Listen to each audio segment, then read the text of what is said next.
Greetings from Spa-Francorchamps for the latest race, the latest round of the European Le Mans Series for the annual trip to Belgium, and in fact race 4 on the card. It feels a little bit strange actually to be late August and still only halfway through the season with 3 4-hour races still to enjoy here. One next month in Great Britain, the first time that European Le Mans Series has been on British soil for 6 years, and then we complete our campaign as usual at Portimão in the south of Portugal, a stone's throw from the Atlantic coast. However, this session might be a little later than planned after a big incident for Alvise Rodea in the Michelin Le Mans Cup qualifying, which saw him tag the barrier just after Radion to driver's left, spin back into the path of traffic and thankfully not get collected by possibly a couple of cars. Great avoidance driving, but his CLX car is still being recovered. It's Johnny Palmer and Graham Goodwin as usual, and we're looking forward to 4 lots of qualifying live from Spa now, starting as usual with the LMGT3s, Graham. Yes, indeed. Good afternoon. Is it good afternoon? It is. Yes, it is. Oh, just about caught up. It's been something a weekend. Yeah, it's very Spa, the weather. Greasy. Rain still falling, but less than it was just a few minutes ago. Not sure we're going to get much by way of this track drying anytime immediately. Not a lot of wind out there, which would tend to help that procedure with, or that process with conditions here in the Ardennes. But it's the LMGT3 cars that are going to be ready to go first once that incident is cleared up at Radion. Didn't look like a massive impact with the barriers. I'm sure it felt it, but don't think we're going to be in the realms of barrier repairs. They'll take a look at it. It's simply a matter of getting the Ligier, as we could see on the back of the truck, and back to a place of safety, and all of the intervention staff and vehicles to their holding positions, and then we can get down to European Le Mans Series business. It is 13 cars in this LMGT3 field, and it will be the bronze drivers that take to the track for this qualifying session, which will be 15 minutes. 7-kilometre track, remember, so those laps take some little time to negotiate.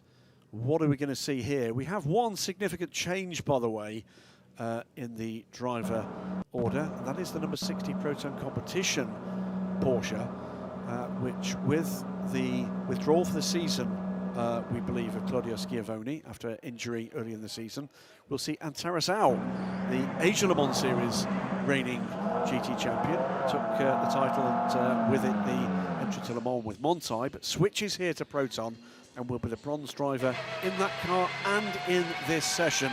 The world's most enthusiastic racer.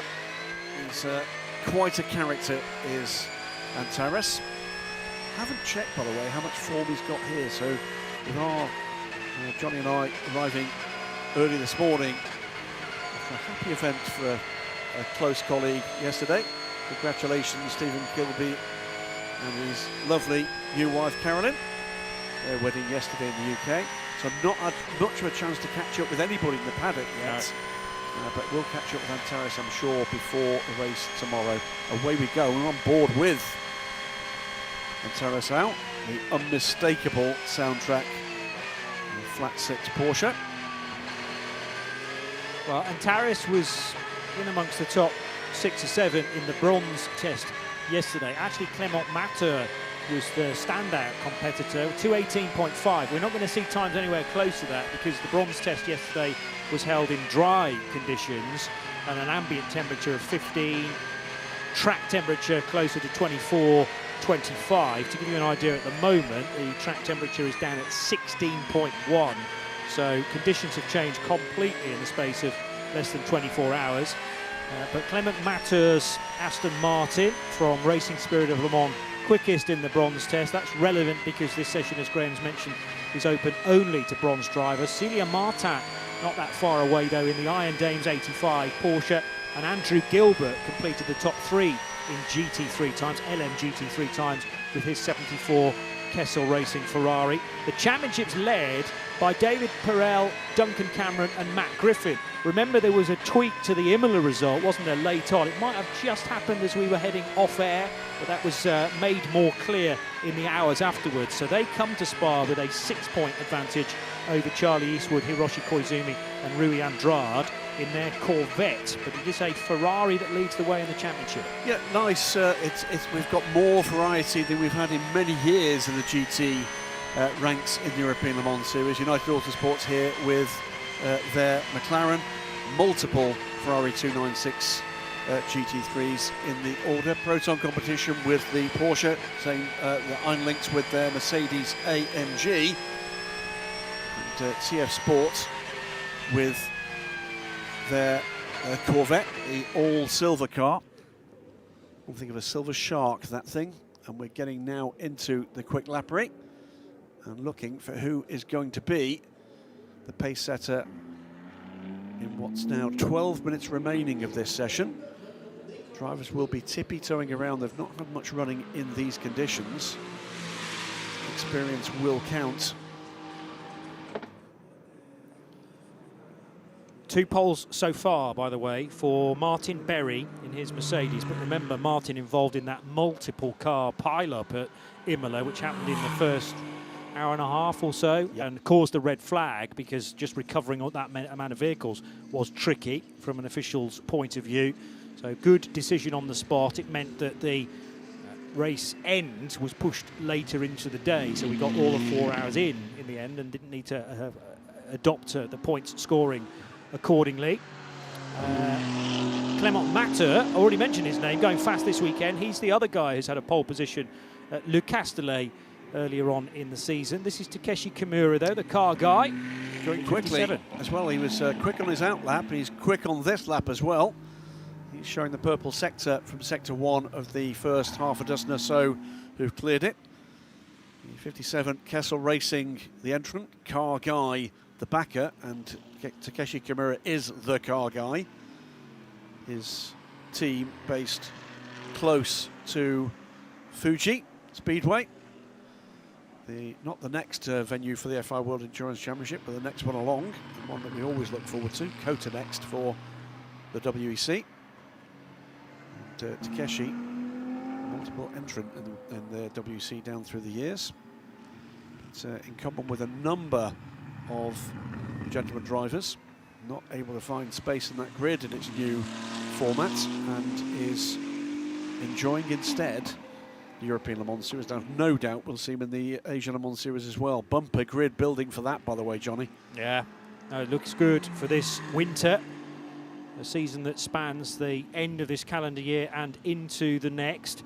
The other thing that I've just thought about is something called success ballast, which is applied to those cars that are doing well in the championship, but also the previous 2 races, because this is a long track and also much elevation change, so could be costly in qualifying, perhaps more so in the race when we get to the longer stints, though. Well, while you take a look at that, I'll report that Takeshi Kimura is going quickly, but Clement Mathieu is going quickly, more quickly rather. 2 purple sectors now for the Aston Martin man in the 59 car. First across the line, though, is Takeshi Kimura. It's a 2:44.312 is the time to beat. That time, unless there are dramas in the final sector, and there aren't, is heavily beaten by Clement Mathieu, 2:40.913. And to give an indication, that's very close to the LMP2 Pro-Am pole time. Yeah. Yeah, so again, some crossover because of this leveller, which is the Spa-Francorchamps weather. It's not, it's 10 seconds off. I'm thinking it's 2:30, 2:40. I took your word for it. Yeah, you did. Yeah. Never do that. I've got to cross-check everything you say. I must remember that, Graham. Every time. Yeah. So the TF Sport Corvette, having taken a victory last time out, is now carrying, and also doing well, pretty well in the championship, as in second. They're 3 drivers second in the drivers' standings. So they carry an extra 25 kilos this weekend. It's an extra 20 kilos for the 55 Spirit of Race Ferrari that topped the championship. And then other cars that have weight but not as much. The 50 Ferrari for Richard Mille, the Iron Lynx Porsche has an extra 10, and the Kessel Racing Ferrari number 74 an extra 10. Nobody's on the maximum, though. You could carry as much as 45 extra kilos, which you're really going to tell around here, but it's not quite as bad as that. But I do wonder whether this is going to be now a case of just trying to race as best as you can with whatever you've got. despite the Corvette, I genuinely feel the Corvette's turned a corner. They had a lot of speed at Imola. Charlie Eastwood told us at the start of that weekend, we're feeling good, and they went on to win the race. Yes, indeed. Whether they can do that here again weeks on, we will find out. Yeah, Charlie's form is helping massively with the confidence levels aboard that squad. Clement Mathieu up on his previous time, but up on that time at the moment, just by a couple of hundredths, is Takeshi Kimura. Second quickest in the session, though, now is Andrew Gilbert in the Kessel Racing number 74. He, too, is up on the provisional pole time, as is, checks this, it's Martin Berry. So 4 cars at the moment on their current laps up on the provisional pole time, and Clement Mathieu puts in a mighty middle sector. He's almost 2 seconds up on his previous best. Duncan Cameron, by the way, third quickest, but track limits in sector 1, so there'll be no improvement this time around from the championship leading car. 7 minutes to go. Yeah, all 4 tyres over the white line at Radion. Not the first and won't be the last to do that after just a little wiggle, I think, in the middle of Eau Rouge, which sent him wide. But that lap will not count because you gain so much speed onto the Kemmel Straight doing it that way. Takeshi Kimura to the top. As expected, the 57, bright yellow, highlighter yellow Ferrari, goes quickest, but not for long because Clement Mathieu, who topped the bronze test yesterday in his 59 Aston Martin, that British Racing green Aston Martin, despite the team hailing from Geneva, and that car now exiting La Source, having done a 2:38.6, nearly 2 seconds clear of Kimura's effort. Yeah, new 4th place car briefly was Antarasau in the Breton competition, number 60 car, but that's edged back first by Celia Martin, now by Martin Berry, and the gaps between the top 2 or 3 cars coming down, but still fairly significant. Their 3rd place car on the grid at the moment, under 6 minutes to go, Andrew Gilbert, and he's 3.5 seconds back. So still time to find, as is typically the case with a bronze-only session. This is not the only bronze-only session because it's bronzes for LMP2 Pro-Am a little later on as well. You can select who you like for LMP3 and LMP2 qualifying. The Andrew Gilbert-driven Ferrari for Kessel goes second, so Kessel will be happy with the positions at the moment, second and third. Yeah, he's just edged Takeshi Kimura back by 5 thousandths of a second for that second place at the moment. Kimura-san, though, is up on his previous best by about a 10th after the first sector. Same kind of difference to Martin Berry, so 2 quick bronze drivers looking to edge their way back up the order, but Clement Mathieu is beginning to stretch his legs here. He's 1.8 seconds clear of the remainder of the field, and he's 3/10 up on that after his first sector. He's looking like he's going to be tough to catch. Absolutely nothing between those 2 Kessel Racing Ferraris, though. 5 thousandths of a second separate Gilbert and Kimura. That just shows you how equal the Swiss squad have got their cars. Martin Berry with a couple of pole positions already to his name. He's not that far away. 4th position.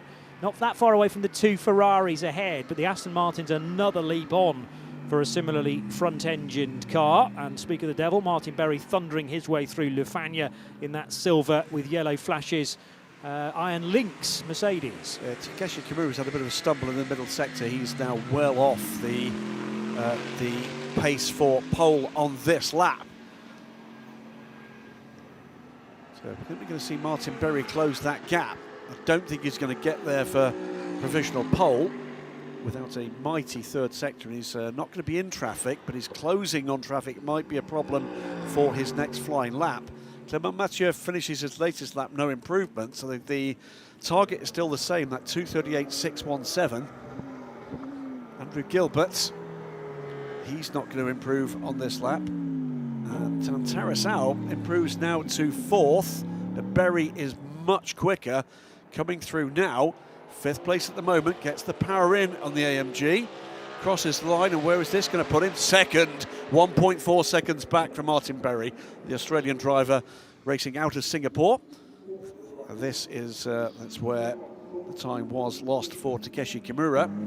Yeah, that's why the lap did not count. And frustrating, very frustrating for Duncan Cameron, because he's got speed in the championship leading Ferrari of Spirit of Race, but 2:39.8, not a legal lap. Now remember, he ran wide at Radion the previous lap. I think that's another track limits infringement for Cameron, though. But he's on a quick lap now, and this Well, could trouble pole position for Duncan Cameron. This is going to be a lap. If he doesn't do track limits, here he comes now to cross the line. Where is this going to put Duncan? Second, and actually now within sight of the pole position man. Under 3 minutes to go, under 4/10 back.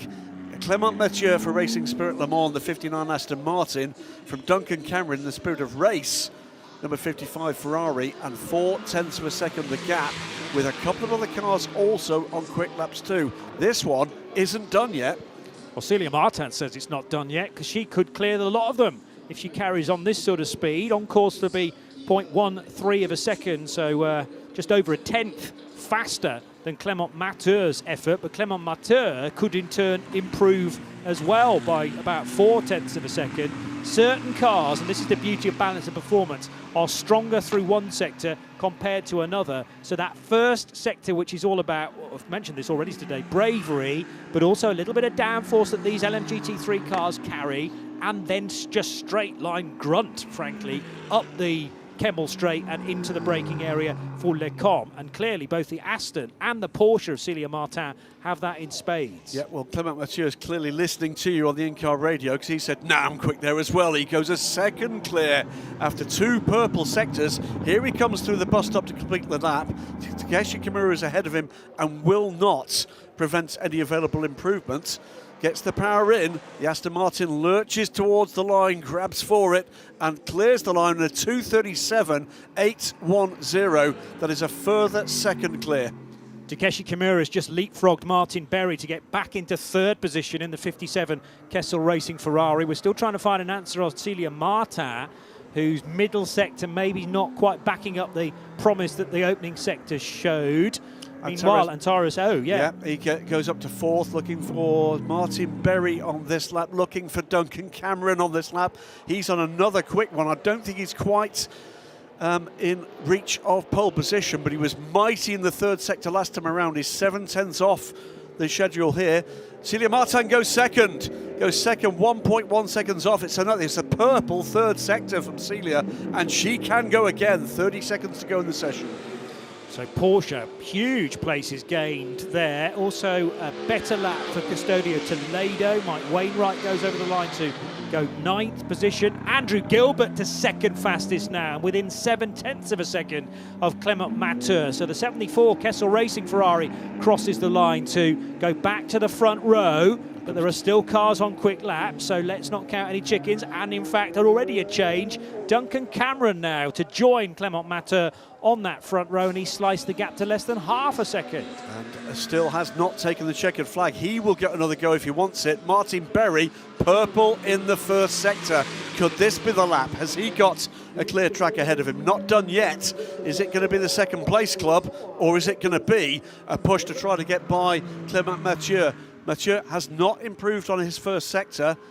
Martin Berry has. Could it happen on the very last lap of this session? First across the line to complete the session, see the checkered flag, is Charlie Samani in the 51 Ferrari from AF Corsa. He will do no better than 9th in this session after a quiet qualifying, but a quiet and drama-free qualifying, which might be the best thing to have and what's been a very difficult day on track here at Spa-Francorchamps. The slight advantage that the Aston Martin has, even before we got going, is that it's not carrying any success ballast, whereas the cars behind it in this session are. Duncan Cameron's 55 Ferrari has an extra 20 kilos, Andrew Gilbert's got an extra 10, but Clément Mathieu's Aston runs at base weight, and I don't think it's going to improve on this final lap, but others might. Well, there's the second, third and fourth place cars have all cleared Sector 1.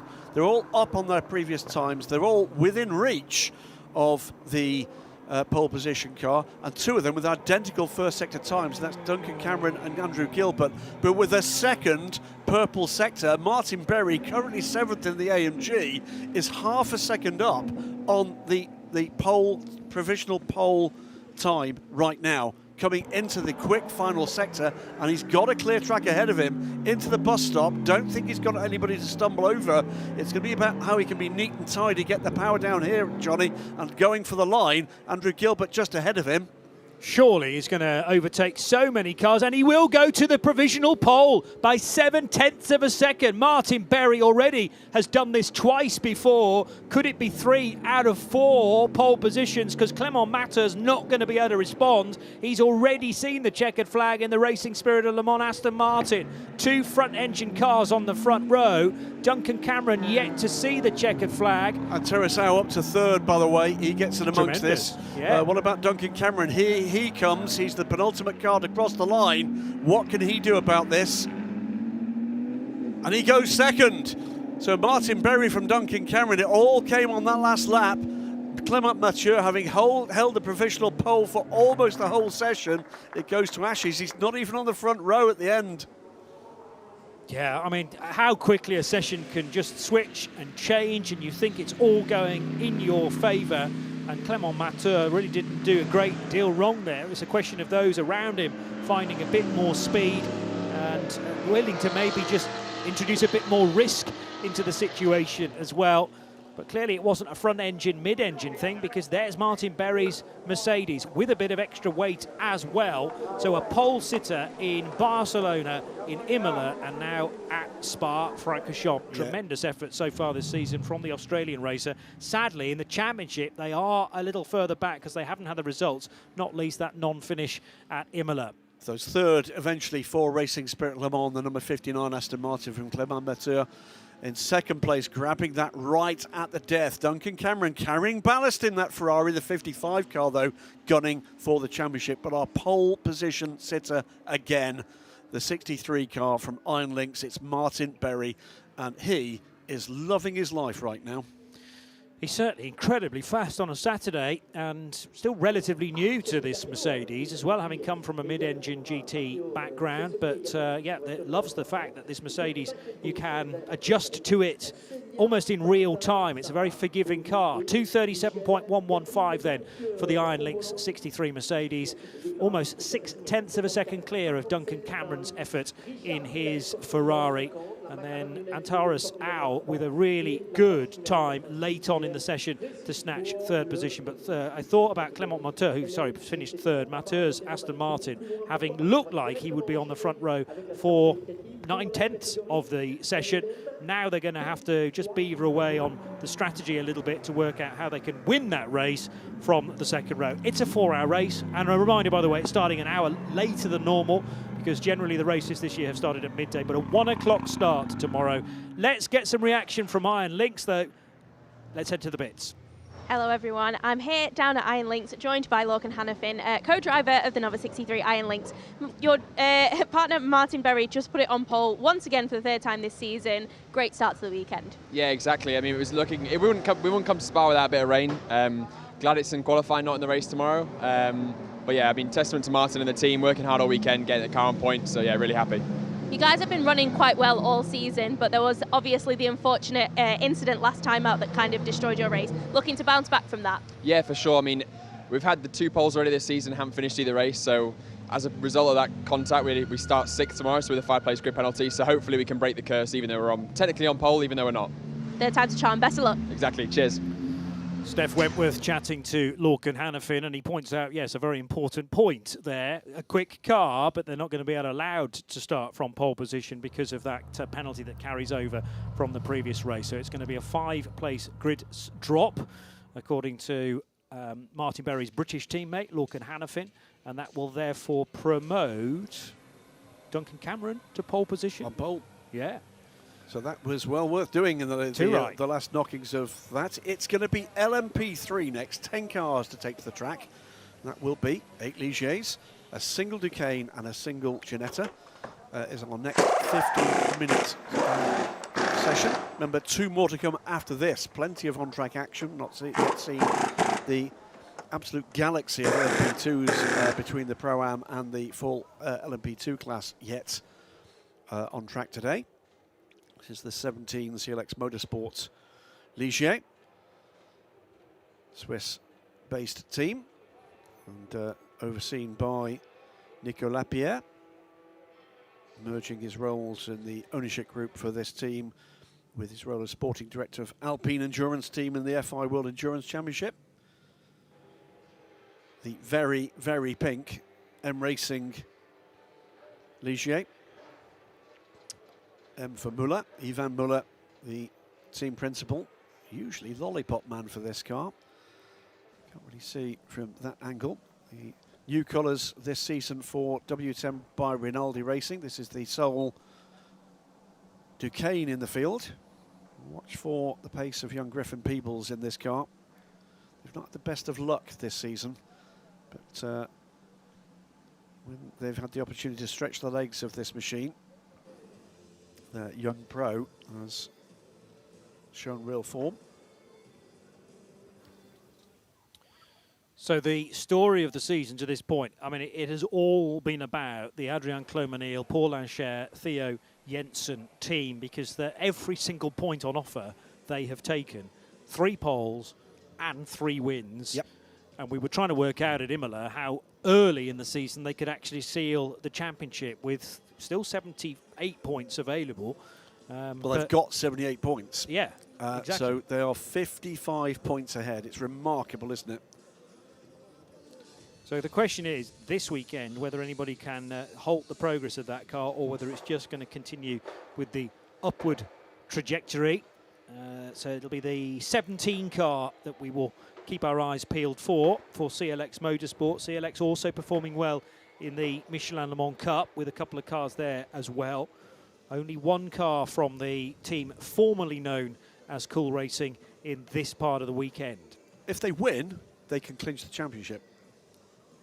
Does that rely on some bad luck, some non-finishes potentially from their rivals? Well, if you think about it this way, you need to look at the second place car in the championship. 58 points, they are clear. You can add a maximum of 7 to that, which would give you 65, and then 2 races to go. There's 52 points on offer. They can do it here. Yeah. Well, I mean, which is remarkable. They could not have had a better start, and that might be a record-breaking situation as well. I don't recall a championship win 2 races to go. No. I'd have to go back and look, and there'll be, I'm sure, some number crunchers out there. If you're watching and listening and you know better, trust me, I take no offence. I'd love to know what the record is there, but it has been an astonishing season so far, both in European Le Mans Series and in the Michelin Le Mans Cup by CLX Racing in LMP3. I think I'm right. They are unbeaten in the they're unbeaten in the ELMS in this format. I think they were unbeaten in its entirety up to Road to Le Mans. They didn't win both races at Road to Le Mans, within this season? Michelin Le Mans Cup. Okay. Did they win those races? If they did, then they're unbeaten in LMP3 in the new formula. Yes, true. CLX did not win the second race, for instance, at Le Mans. That was 23 events racing for Lena Buller and Matteo Quintarelli. The first race was a CLX Motorsport win. They lost that 100% record for the formula. Yes. On race morning at Le Mans. They did. But in the European Le Mans Series, they are unbeaten. Yeah. On the track now. A couple of cars probably rather close together than they'd rather be at this stage. Let's tell you who's out there, by the way. Wyatt Brekacek, his second go this morning, and that might well help. He's seen the conditions already in the Michelin Le Mans Cup, but he's aboard the number 4 D-Car Engineering Ginetta. Daniel Nogales is in the number 8 Team Virage Ligier. Ian Aguilera from Mexico for Euro International, the number 11 Ligier. The Sol Duquesne is Griffin Peebles. Aboard the number 12 WTM by Rinaldi car. Gillian Henrion in RLRM Sports 15 car, which had to be rebuilt after the open test on Wednesday. I think it was Wednesday. Some kind of drainage cover had become dislodged and destroyed the chassis on that car, so had to build a car around a new chassis here at the track. Theo Jensen, our championship leader in the 17 car for CLX Motorsport. Racing Spirit Le Mans put Marius Fossard aboard their number 31 Ligier. There's Jean-Baptiste Lehay on qualifying duties for Ultimate, the 35 Ligier. Quentin Antonel in the 68 M Racing car, the pink car we saw earlier on pit lane. And inter-Europol competition, Dua de Decker in the 88, the yellow and no, it's not yellow and green, is it? It's pink nowadays. Correct. Yes, there's a radical difference between those two cars. It's Europol competition with stellar form in LMP2, particularly in Le Mans. 2 wins and a second place out of 3 attempts in recent seasons is quite remarkable. Here's White Brickercheck as the Deco engineering car emerges from the gloom down the Kemmel Straight into Les Combes. He has passed and gapped the car he was in close contention with earlier. Indeed, at the moment, has the quickest first sector time. Remember also, we've been talking a lot about the CLX crew. Well, it's not always been it's not the same driver doing the pole positions. Adrian Clomanil netted the first 2, I seem to recall. And then Theo Jensen had a go at Imola and also stuck the thing on pole. So they've got great consistency between their chosen qualifying drivers too. I have to say, I wondered why they changed it, but I think there was something in the pre-season contract to say Theodor Jensen of Denmark would also get an opportunity to qualify the car, and he was 7.5 tenths clear in Italy of Ian Aguilera. Just to be clear, by the way, and that's the other remarkable thing about this. They've not just won all 3 races, they've been on pole position for all 3 as well. Yep. But with this shake-up and the leveller that sometimes weather can provide, could we see something different here? At the moment, Theo Jensen says, nah, he's gone purple in Sector 1. So it is Theo back in the car with that success at the start of last month in Emilia-Romagna. Seems a long time since Imola. It is. It's basically 2 months. I can't recall having been at home and not racing for as long in a summer break as we've just had. Yeah. It's great to be back to racing, and I know Trudy's delighted I'm not at home as well. Here comes White Brickercheck to start to finish the first flying lap. It's a 2:29.1 is the mark set by White. He's got a clear track ahead of him. Ian Aguilera goes through 2.5 back, and then you can see some cars a little off the leading pace at the moment. 1 or 2 though that could improve here, and one of them is Theo Jensen. 2:29.1 to say the mark with 9.5 minutes rather to go. This qualifying format has a habit of having some twists and turns. No restriction on driver in this, remember. Yep. Everybody's got to run with at least 1 bronze. There are a couple of cars that have 2 bronzes as part of their lineup. There's also no restriction on actually whether you have to run with 3 drivers. A lot of teams are doing, but some just the 2, like the M Racing number 68 car. CLX fastest so far for Theodor Jensen. Yep, just goes through. By the way, that's a 2:27.666, 1.5 seconds clear. But Brickercheck on his next lap is up on that schedule after Sector 1. And Griffin Peebles with a great result earlier in the season to win the Barcelona race, the WTM by Rinaldi Racing crew then, and their Duquesne plugging the gap. No, you didn't. No, they didn't, but they have won 1 race. Let me just... I thought they... Oh, no, that was in Le Mans Cup. Yeah. Yes. So Peebles has been victorious in the Michelin Le Mans Cup. I'd forgotten we'd switched over to ELMS in truth, because these are still the same cars. And in some cases, same drivers. Indeed. But Theo Jensen, by the way, has leapfrogged the best time in Sector 1 by putting half a second, or rather slicing half a second off his best. So the top 3 drivers, top 3 cars, Theo Jensen, Griffin Peebles, White Brickercheck, and now 4 with Ian Aguilera, all up on the previous pole position, provisional pole time. So there's further improvements to come here. Aguilera, by the way, up on that mark after Sector 2, as is White Brickercheck. Jensen looking very quick here, but behind him the times are very close. 7.5 minutes to go, halfway through this session. Pretty much no on-track dramas other than very quick times. Brickercheck goes second for Ginetta. Briefly, but now Ian Aguilera's jumped ahead, so Brickercheck down a position again. Remember that the Ginetta victorious at the Le Mans event was not an overall victory, it was a class win, so they're still looking for well, a win, for instance, in the European Le Mans Series. That was in the Michelin Le Mans Cup as well. But I knew I'd remembered mentioning Griffin Peebles as being a winner. It was at Barcelona with Steve Parrow, but that was a Le Mans Cup victory. And yeah, Peebles is dabbling in both championships this year. First we saw of him, Asian Le Mans Series last season. And head-turning performances there from the young Aussie. But Ian Aguilera still going quickly. Theo Jensen, by the way, does not improve on that lap and looked like he could have done, should have done, but it was not his quickest third sector. So the gap to Ian Aguilera is 0.02 of a second at the moment. 2:26.666 leads 2:26.686, and that allows Peebles to leapfrog and go to provisional pole in the Duquesne. It's a 2:27.528 now, and all of a sudden a bit of a different complexion here, Johnny, on this session.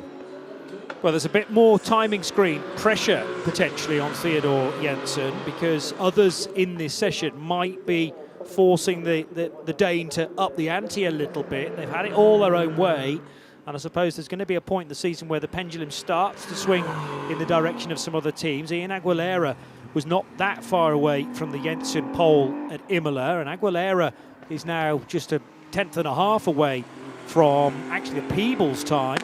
How's that happened? Someone's lost a lap somewhere. Oh, I suppose, apologies, it's because Peebles has improved, isn't it? My apologies. But we've now got all four of the top cars, and they do seem to be the four that are in contention for pole position at this stage, unless someone is playing a very different strategic game, all improving their times. Not done, not nearly done. Griffin Peebles, Theo Jensen, Ian Aguilera, Wyatt Rikarczyk, all up on the provisional pole time at the moment. Griffin Peebles with 5 minutes to go, and Theo Jensen is fighting right now to maintain the position of CLX Motorsports number 17 crew of every available point in the season. A check on the times from this equivalent meeting last year are not really useful for reference, because that was held in dry conditions, so we were a good 15 or so seconds faster in 2024. But Ian Aguilera, though, showing everybody else the way around here by exactly 1/3 of a second over Brikarczyk. He's gone second ahead of Griffin Peebles, but going quickly and in the third sector now. Up on all those times is Theo Jensen. Can he complete this lap? He's had no traffic. What is going to be the mark here? 4/10 up after sector 2. What's the gap? 9/10 of a second. Blimey. Another epic qualifying lap from Theo Jensen. We said he had to fight to be in with a shout of maintaining the 17 CLX Motorsport crew's whitewash of the season to this point. Well, that's a good statement of intent. Tremendously so, and a neat and tidy lap as well, keeping the car between the white lines, which is so difficult to do in these conditions particularly, and when you're pushing like crazy. But the natural elevation of times through the course of 15 minutes or so, just the drop of a couple of, also the slither of Michelin tyre there out of the right-hander at Campus for Doe de Decker in the Inter-Europol competition car. Didn't necessarily help his exit speed coming out of that right-hander down at turn 15, but we'll see what he can do as he nears the end of the lap. Still 3.5 minutes to go, Graham. Yeah, a sliver of a hint of an opportunity here with Theo Jensen. Track limits on sector 1. He will not improve on this lap. Griffin Peebles, 0.005 of a second up on pole position schedule after sector 1, but it's a long 7-kilometre lap to see whether or not he can claw something back. Keep our eyes peeled for the longer sector 2 and just where Peebles might be. Is there a shock here for CLX? 2 minutes and 50 seconds to go. There will be another opportunity for all of these cars beyond the laps they're currently on for a further improvement. Conditions definitely improving here, Johnny. They are, yes. So looks to be no rain. Makes sense to stay out as late as possible in this session as you can, because there's time to be had potentially. And can Griffin Peebles actually find time because of that? Because of a slight dry line that is now appearing. And a bit of a squirm coming through Blanchimont, which will have grabbed his attention. Actually, this isn't Peebles, this is the 31 car of Marius Fossar, currently 6th fastest. So we'll keep our eyes out for the WTM by Rinaldi racing car, which is about to break into that final sector, and he's lost a bit of time through the middle sector there. Yeah, watching De Decker as well if we're into Europol. He's on a very quick first sector time. Ralph Keller's there watching from the garage. Quick times coming here. White Brickercheck in the window as well. So Theo Jensen, we'll say track limits on that last lap. Will he go again? I think he's got to. I think he's got a push here. Behind him, there was a pack of 4, 5 cars just looking to see what's possible here on a track where conditions do look to be improving.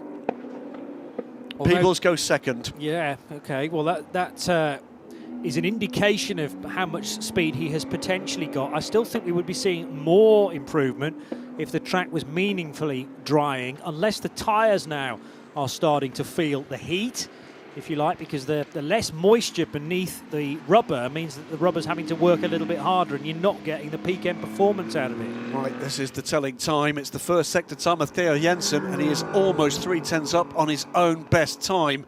And I think I'm right that the chasing pack, with the exception of Griffin Peebles, the lap they're on is the one they're going to get, because they've not cleared sector 2 yet. It's going to be tight for 1 or 2 of them. Griffin Peebles, though, is up on the provisional pole time, but not as much as the provisional pole sitter is. Yeah. Crucial lap here.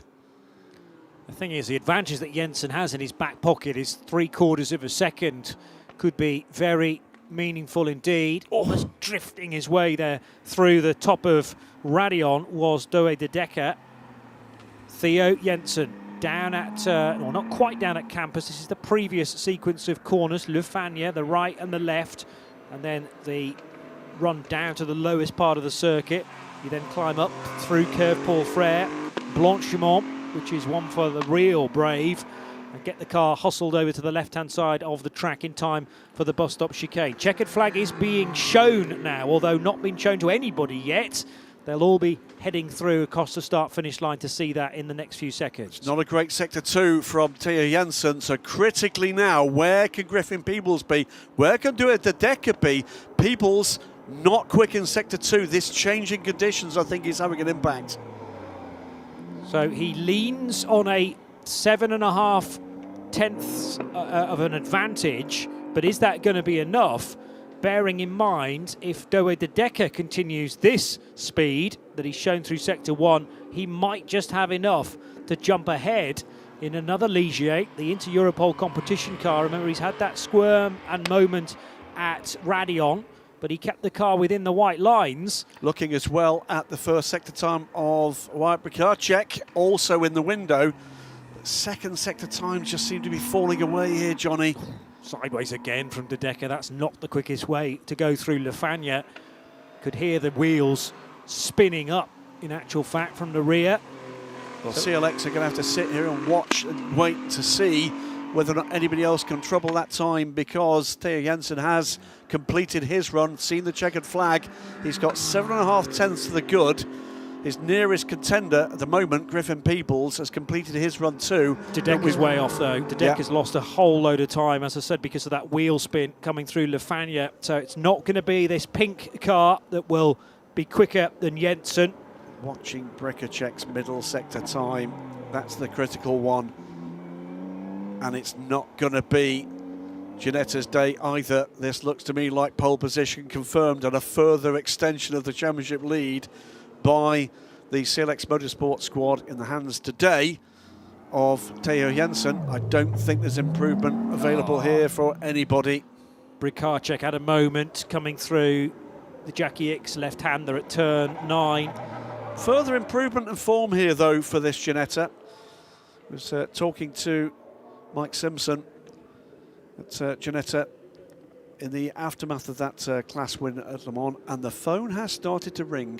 People are asking questions, and that's what a win can do for you in a breakthrough race.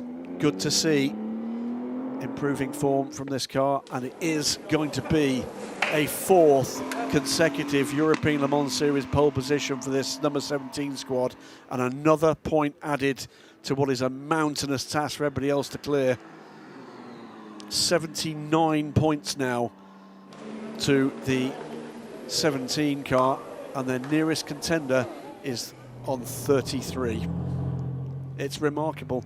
What a season they've had. It's been a phenomenal effort, and akin really to the Malte Jakobsen season when Malta had a clean sweep of poles in LMP3, but that was a solo driver. But they didn't have a clean sweep of race wins. No. And this is the remarkable thing about this. There's a real story developing here. You know, at this level, I don't recall anything close to this dominance.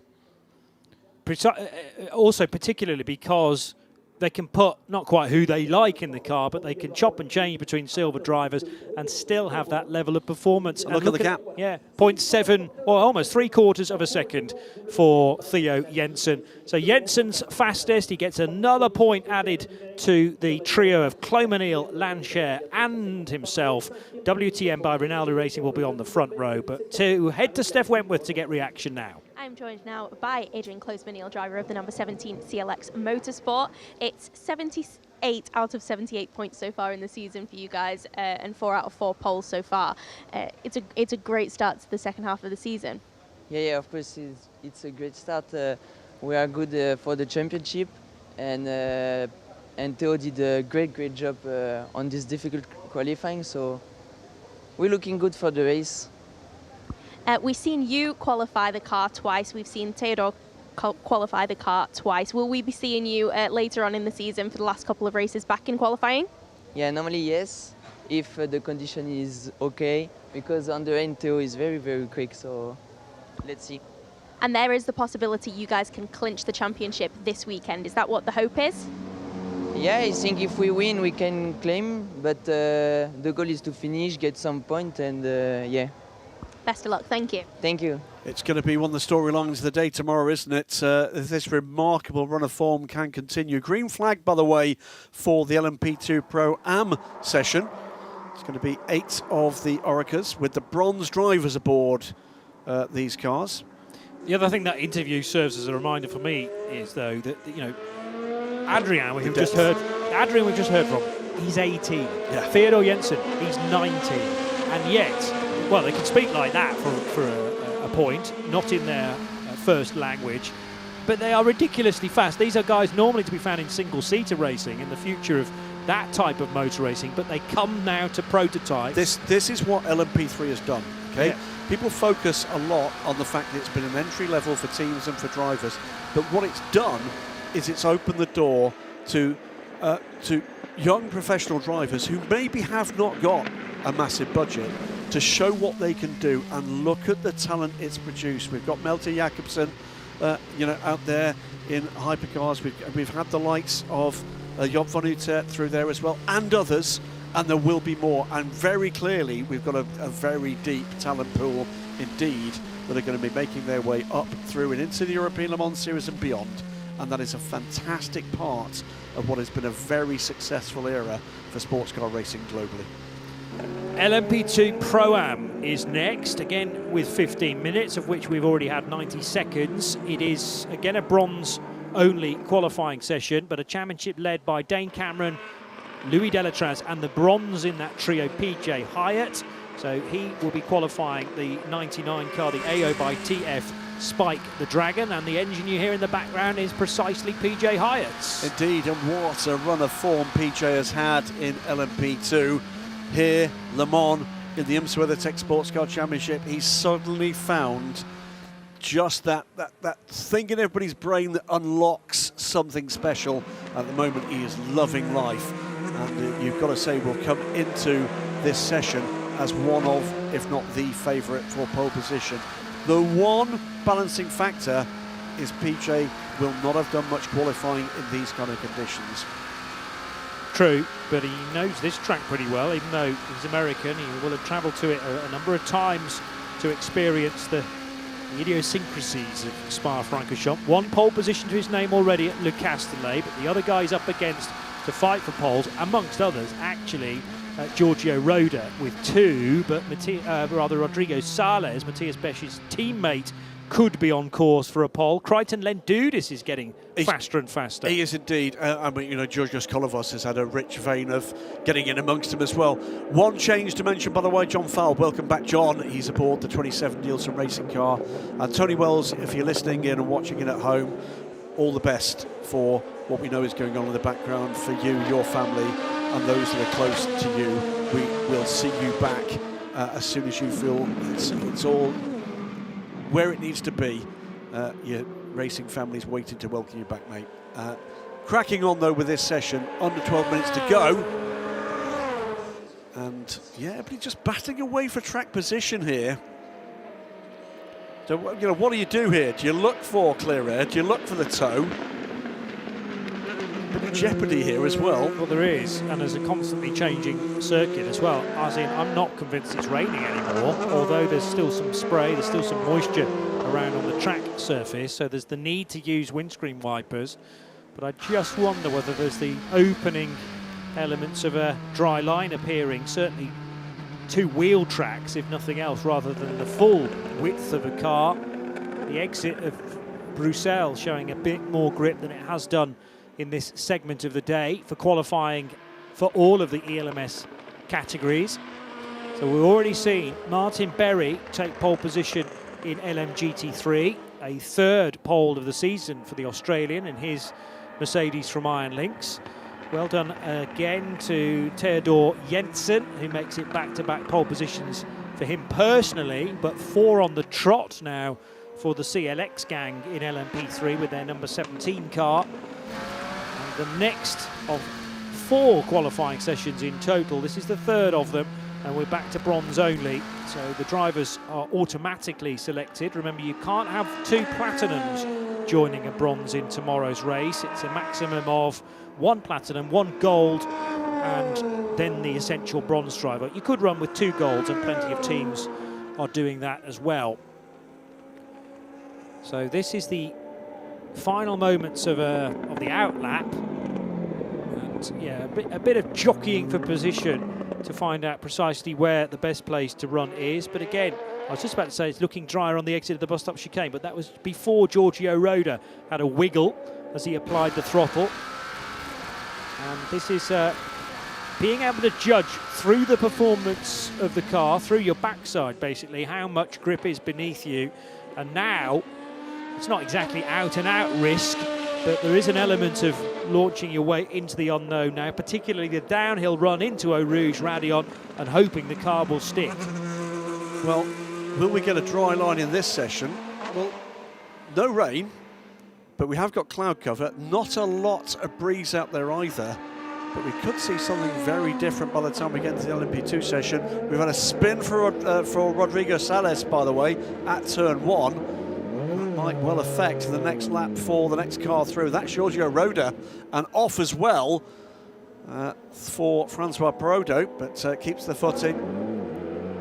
So Rodrigo will get back underway, but that will spoil the next lap for... Just ran a bit too Roda. deep. It wasn't a spin as such, it was just misjudging the braking point perhaps. Didn't want to apply the brakes anymore. There's no ABS in a car like this, so all you'll end up doing is locking everything up and potentially spearing off towards the gravel trap. Francois Perraudot's incident could have been slightly larger. That's the exit of Blanchimont, which is a very fast double left, but he arrested the speed fairly well. So yes, local yellows, but the whole of the track is green again now. I don't think that could have been Giorgio Roda, so I maybe misidentified that car. Giorgio's gone through in a purple sector for sector 1. That would not be allowed under yellows. I don't think it could have been him. So that was as Sales was recovering. Yeah, I think it might have been John Falb. Okay. Well, Roda's now into the 3rd sector with the car just porpoising a little bit, coming out of Curve Paul Frere and on the approach to Blanchimont. So Roda up the hill. It is a bit of a climb if you were to walk this bit of the circuit, maybe on the push bike as well. And the right and left corners have an incline between them at 18 and 19. Back end drops away from Giorgio Roda briefly, but he still hustles his car across the line to be quickest so far, but we need to see some meaningful flying laps from all of his rivals before we decide that he's in a good spot. 5 seconds away from Roda's speed is Georgios Kolovos for DKR Engineering, and there Orica. Francois Perrodo's already been briefly off the road, but thankfully not into the gravel track. That happened at Blanchimont, so he's picking up the speed as well. And we'll get a first lap time recorded for the Frenchman shortly. 83 AF Corsa car has... have they won a race yet? They won the opener, didn't they? With Mathieu Vaxivière and Alessio Rivera at Barcelona. It was an overall win, wasn't it? It was, yes.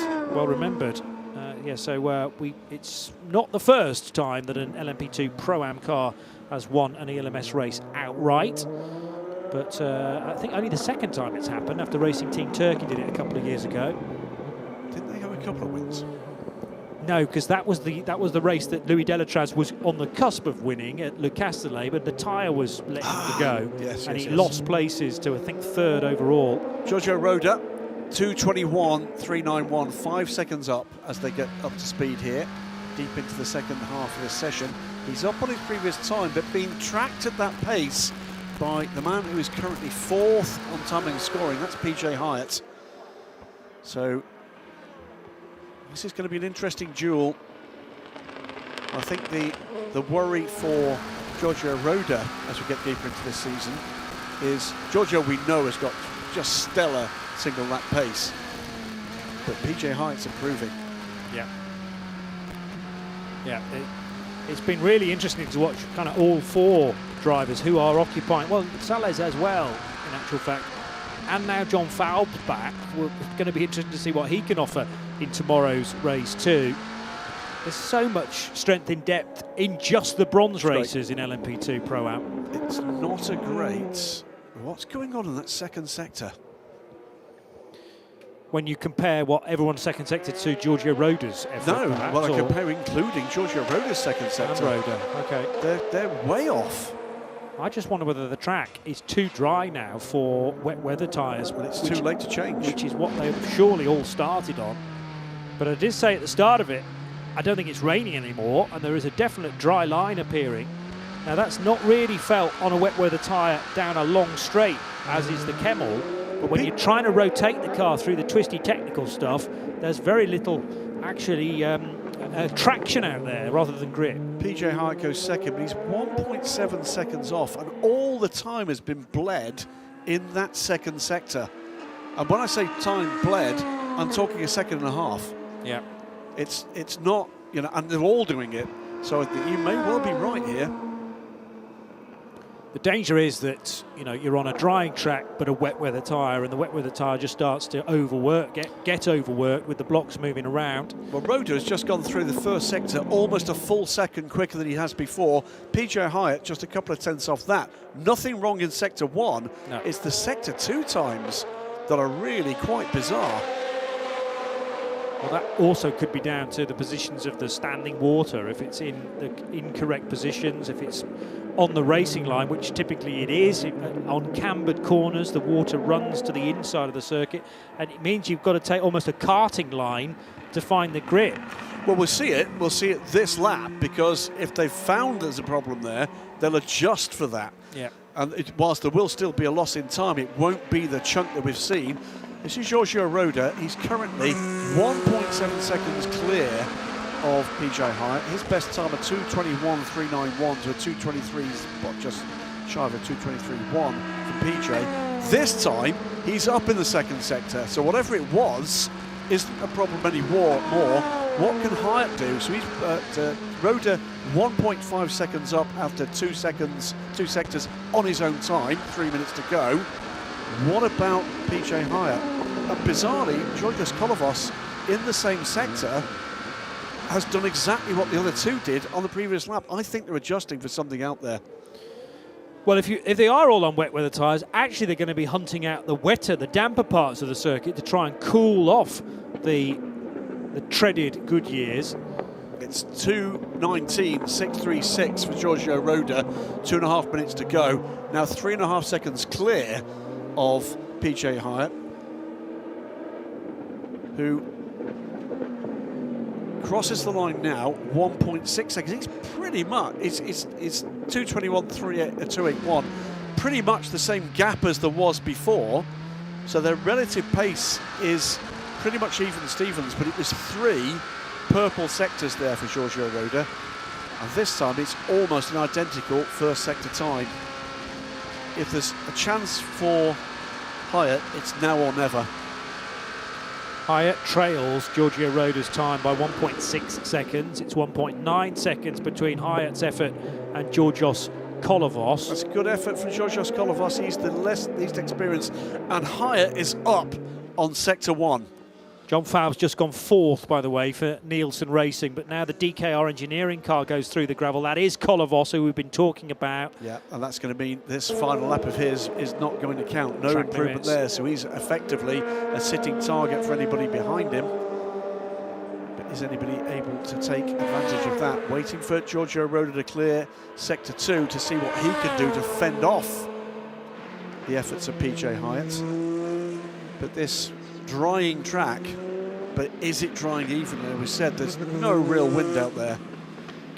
John Falb's continuing to improve. He's gone green for sequential laps now, 2:24.6, so finds himself into 4th, as I mentioned. That's only 1.4 seconds slower than Kolovos's effort. And remember, Kolovos's lap's not going to count now, so this potentially is the opportunity for John Falb, but he's running out of seconds. We are into the final seconds now at exactly 40 to go.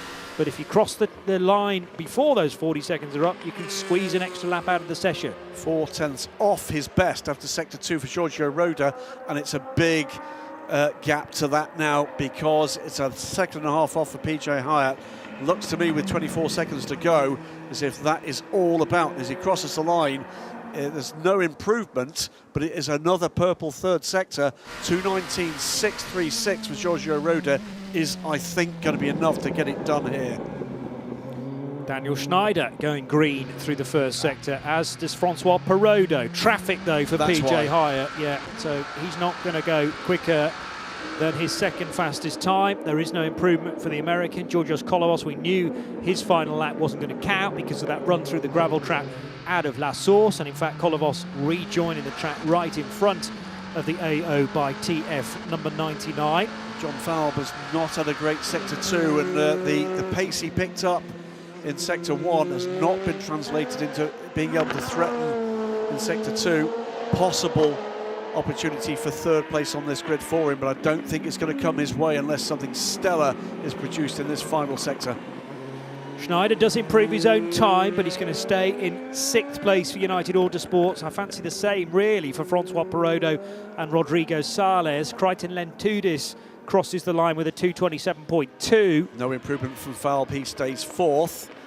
So the top 4 don't improve. The bottom 3 or 4 all are. In fact, Rodrigo Sales shuffles John Falb back. He gets onto the second row of the grid. Francois Perrodo does the same. And John Falb's pretty poor second sector by his standards has cost him dear here. Yes. All the cars, with the exception of Giorgio Roda, across the line. He doesn't need to push now. He's going to finish this session, Johnny Palmer, with a 1.6 second advantage over PJ Hyatt. And just like Martin Berry achieved earlier on, a 3rd pole position for Giorgio Roda and a 3rd pole position for the 77 Proton competition crew, René Binder and Bent Viscal. Remember, René and Bent just observe the Saturday afternoon shenanigans, but Giorgio Roda, the Italian, always with his dad and uncle watching on, will have been cheered home.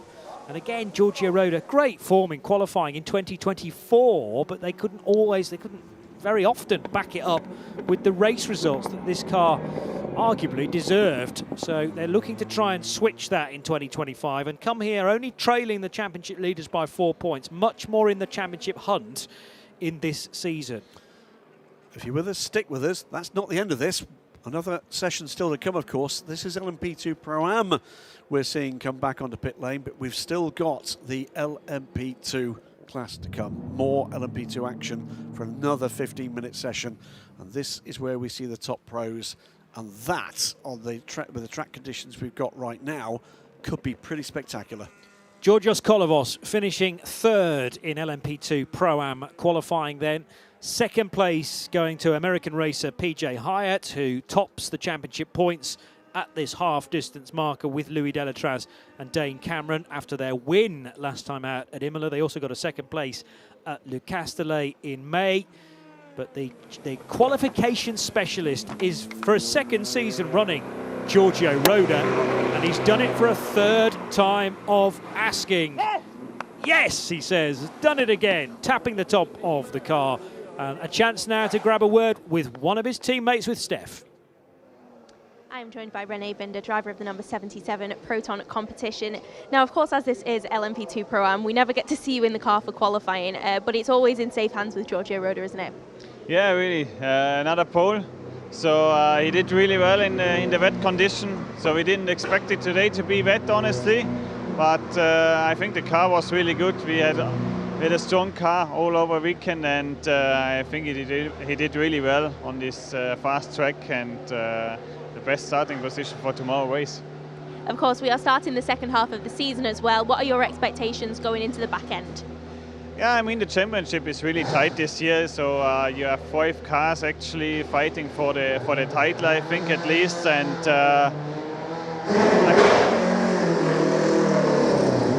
I think also every mistake will count, and everybody has to give its best to win the championship, and I think it will be open till the end and extremely tight. All right, best of luck tomorrow. Thank you so much. Thank you. René Binder of Proton Competition. And thanks to Steph Wentworth for that interview. Big grin on Giorgio Roda's face, because he's done it again. But can they convert that into a race victory tomorrow? They are yet to win this season again. That's been the thing with that's the frustration, and every time you talk to Giorgio, that is absolutely the frustration. They've got this single lap pace courtesy of the bronze driver, but they're not able to convert it in the race. Yeah, so race wins already this year for the Perodo, Vaxivier and Rivera trio from AF Corsa. The second win of the season, Tony Wells, James Allen and Sergio Setta Camara. And championship leaders Cameron, Delatraz and Hyatt victorious in the last race almost 2 months ago. So the screen switches, presented now with 13 LMP2 cars, again of the Orica 07 with the Gibson engine variety. And remember, no restriction on which driver can take to the track for this session. We'll report to you which of the talented Baker's dozen are out there for this session as and when it goes green. But it really has been a topsy-turvy sort of season. Declared wet still this session, so it does mean they can, should they choose to be out on wet weather tyres. And I suspect what you might see here is them taking a look. Doesn't to me seem as if we're quite at the point for slicks. But with such a long lap, Johnny, it's a big call to make. You have to do what the majority of the track is doing, really, with an eye to the future as well. They'll be checking the radar to see whether there's any more rain in the next, 15 minutes, to be honest, because it was starting to dry up. Yes, it's wet practice. The track is declared wet. That only means you are legally able to use the wet weather tyre supplied by Goodyear. You have to run with the rain lights as well. Yep. But there's nothing to say that the track, at least the racing line, is not dry within the first few laps of this qualifying session. But that's the problem. It's not too late to change tyres at that point. You could change tyres partway through, but you're going to be burning very valuable track time. That's the issue. So I think they'll all take a look on wets and make that determination very quickly. So, almost ready to go. It is 13 cars in this session.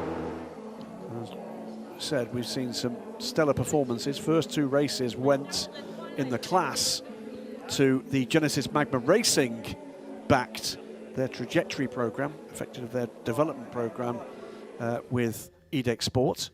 Watch for the VDS Panis racing car as the session goes green, and others too here that have just underperformed to this point in the season. First on track is the number 24 Nielsen racing car. Ferdy Habsburg is aboard that car. Gregoire Saucy in the 22 United Autosports car. Danny Hucadella is on qualifying duty for that number 18 EDEX Sport car. Matteo Caroli back at the wheel of the Iron Lynx Proton number 9. Theo Pourchaire expect to see him in a Peugeot hypercar next year. Not officially confirmed yet, but he's their development driver. And big changes coming, it looks like, at Peugeot in the WEC, and Théo Pourchaire, I think he's going to be part of that. Paul Chatin in the 2018 Deck Sport car. Duquesne team field already a pole sitter. Richard de Geras, Luca Giotto for Inter-Europol in their 34. Tom Blomqvist in the CLX Pure Racing 37 car. Nick Yellerly in the second Inter-Europol car, their 43.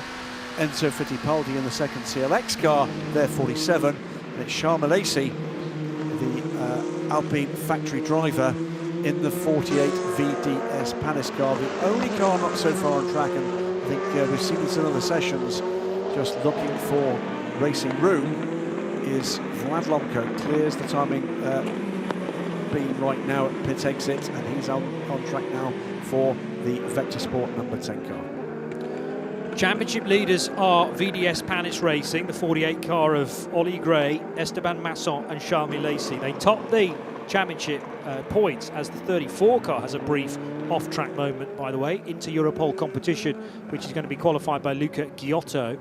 So that was just running a bit too deep into Bruxelles corner. Looks like someone's already been off there because there were wheel tracks ahead of the half green, half yellow car. It's not too far away from one or two falling off, including Mark van der Snel in an earlier session, not within the European Le Mans series. You did well to identify that they were treading tyres, but you could well have been right, yeah. The thought was, if he'd run wide, is he on slicks? I don't think he is. Yeah. So those trio lead the championship. They haven't taken a pole yet, but they did take a win last time out in Imola. The double race winners, Danny Juncadella, Jamie Chadwick and Mathis Jobert for EDEC Sport, also not yet taken a pole, but they are second in the championship and trail by just a single point. But with this fabulous situation where of 3 different poles, it's been 3 different drivers, 3 different cars, 3 different teams so far this year. Duquesne team and Richard de Geras did it in Barcelona.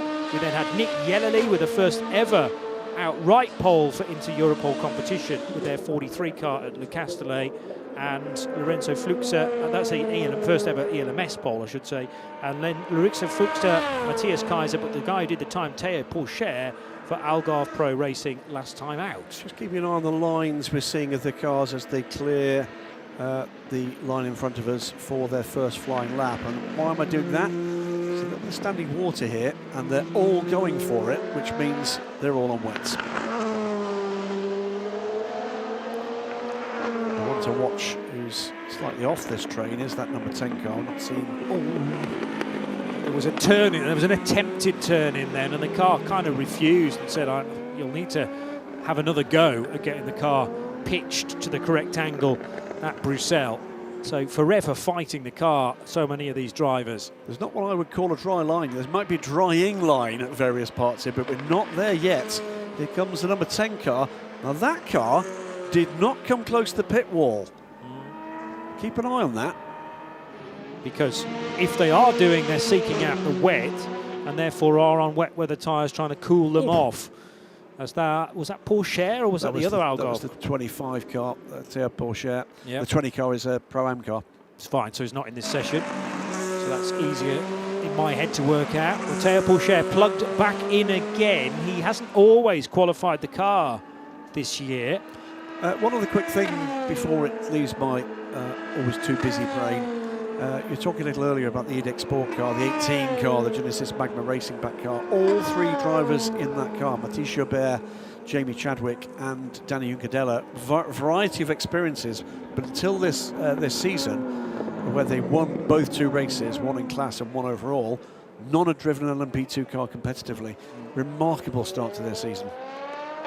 Actually, having said Théo Pourchaire has not always qualified the car, I will correct that. He has, in actual fact. So this will be the 4th qualifying session that he's taken part in this year in the 25 Algarve Pro Racing car, and a real breakthrough last time in Emilia-Romagna, which was a hard-fought session and only decided in the closing stages. Well, everyone's just screaming at their TVs going, isn't that the case of LMP2 every single week? It certainly is. You have to stay glued to these sessions, beyond them actually, because very often we get a pole time after the checkered flag is shown to some cars. We're going to see Charles Malaysia here on the anchors, just giving himself space to have a crack. Yeah. No problem there for Charles. It's just about staying out of trouble with the car ahead. Through on the first of their flying laps, the marker is set by Gregoire Saucy in the number 22 United Autosports car. 2:19.781 for Gregoire.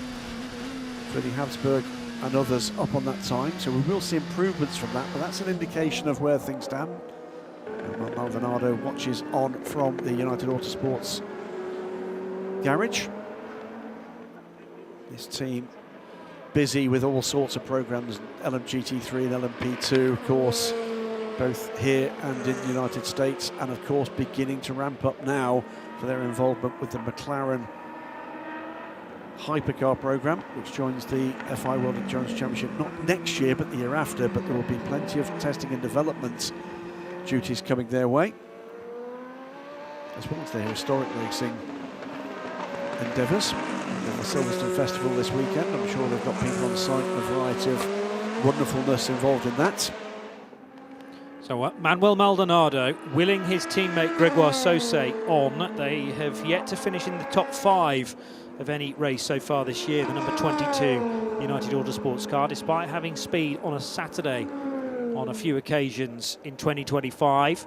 Again, conversion of speed, single lap pace on a Saturday into a race is so much different compared to other routes in motorsport. You know, endurance motor racing, yes, it's good to be quick on a Saturday, but you've got to make sure that that's replicated several times in a stint and then several times for different drivers on a Sunday afternoon. Ferdinand Habsburg has managed to neaten his lines, even though he'd been fighting the car for a couple of laps.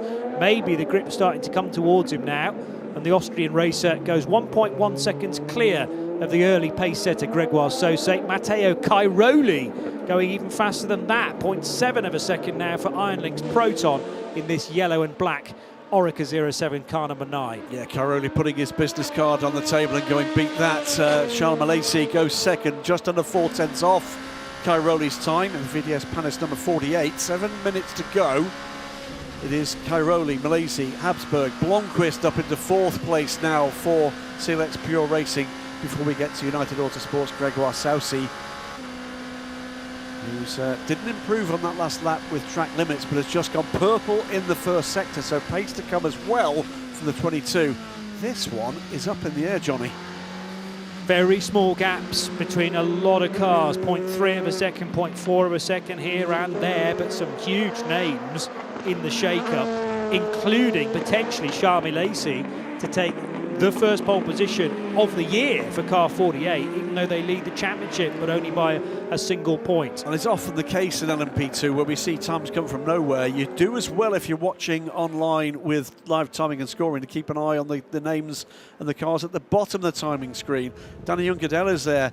Resha De Geras is there. He's set pole position this year already, as is Nick Yellerly. Factory quality drivers all the way down there. It's not done, and it's not done with all 13 of these cars in the mix.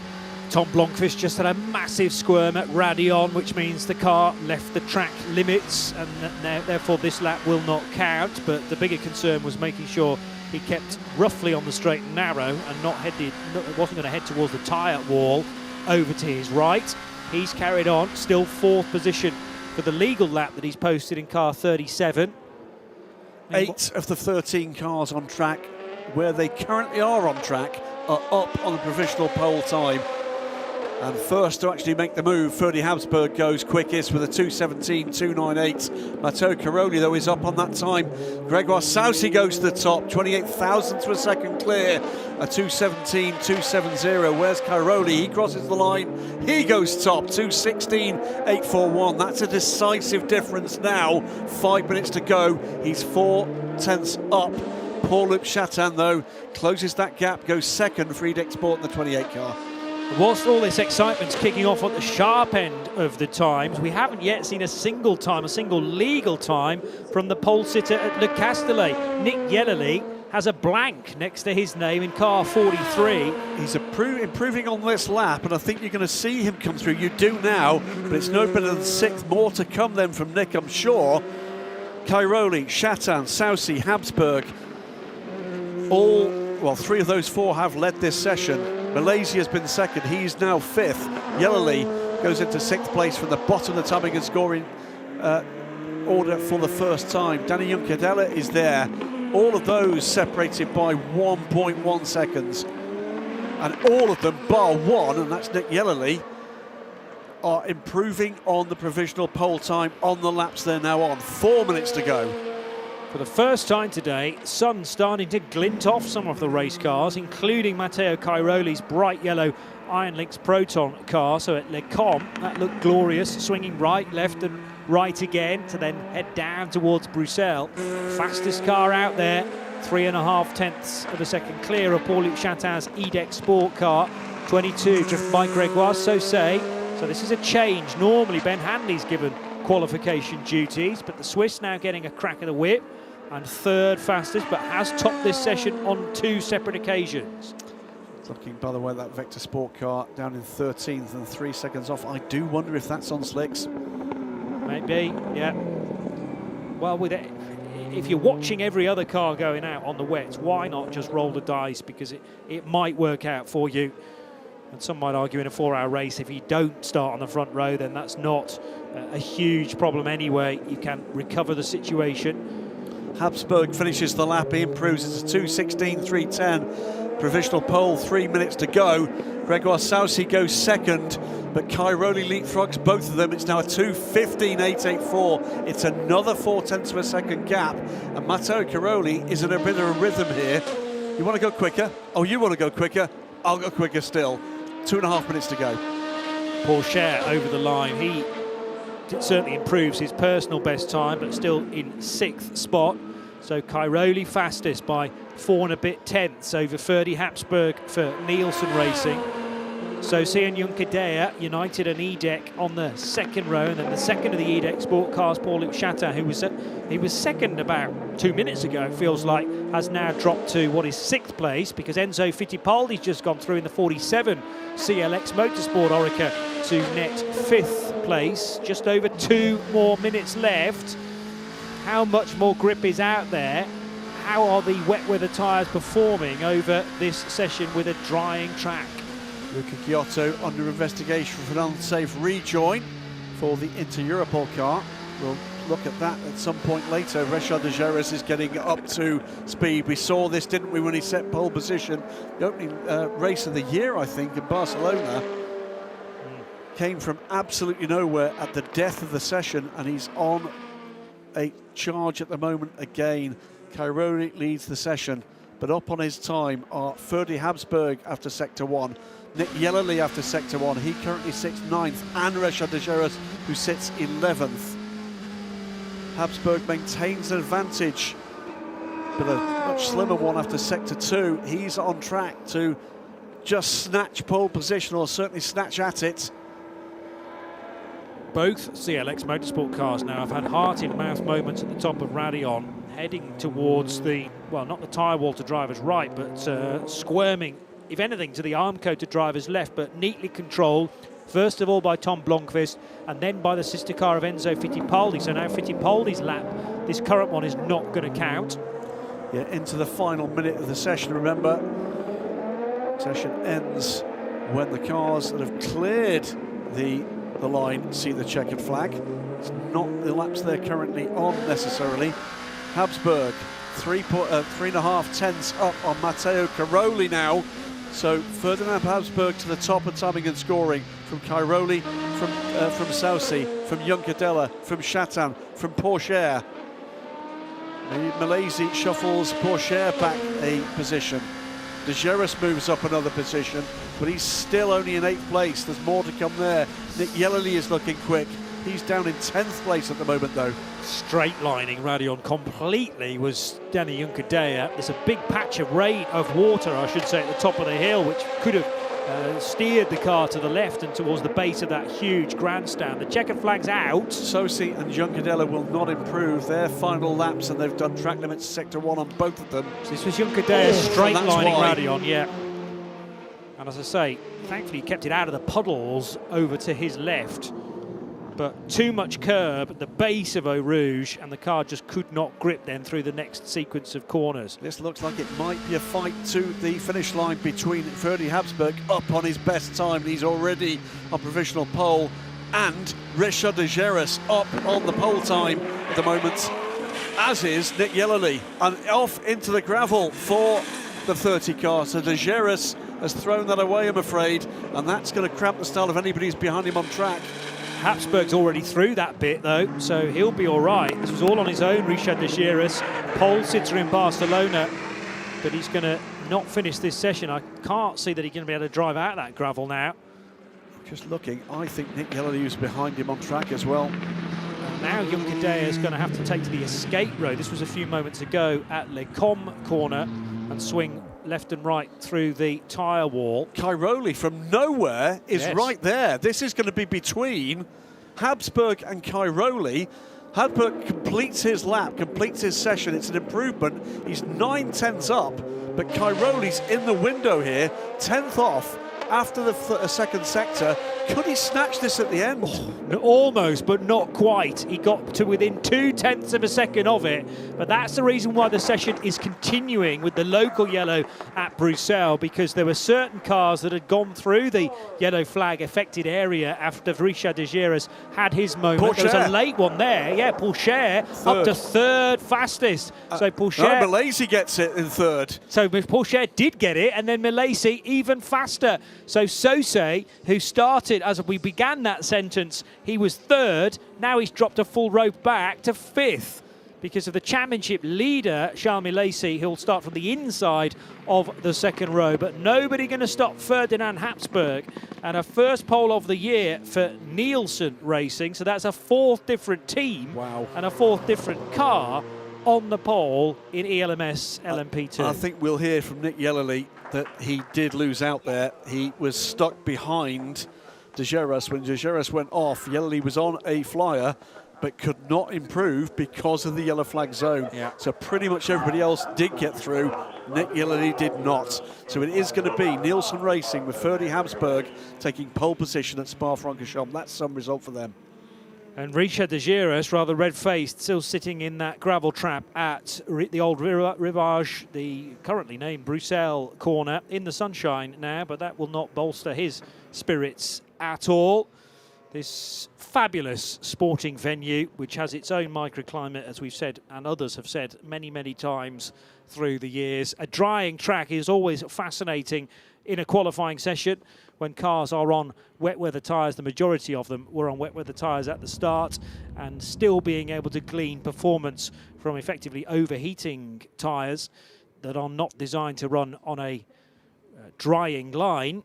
But those that can hunt out the damper parts of the circuit were suitably rewarded. Not least, Charles Malaysia, who left it very late to get third position ahead of Théo Pourchaire, ahead of Grégoire Sose. Matteo Cairoli in the yellow and black Iron Lynx Proton car, second fastest with a 2:15.1. But the first time that a Nielsen Racing car will start on pole position this season for Ferdinand Habsburg. And there might be an extension to that sentence, I Graham. think it might be ever in the LMS. I think it had crossed my mind. They've had poles in the Asian Le Mans Series, but I don't think I can remember Nielsen Racing setting an overall pole position in the European Le Mans Series. They've had, have they not, poles in LMP2 Pro, but not in the overall. 2:14.972 is Ferdinand Habsburg's effort, and presumably in the 24 car tomorrow for a 1 o'clock start, it will be Cembolok Bashi to take the opening stint. Also in that car, Philippe Albuquerque, which on paper is a very, very strong lineup. Matteo Cairoli will start alongside tomorrow. So the build-up for tomorrow's race, 25 to 1 o'clock. From Graham, from Johnny Palmer, it's bye-bye for now.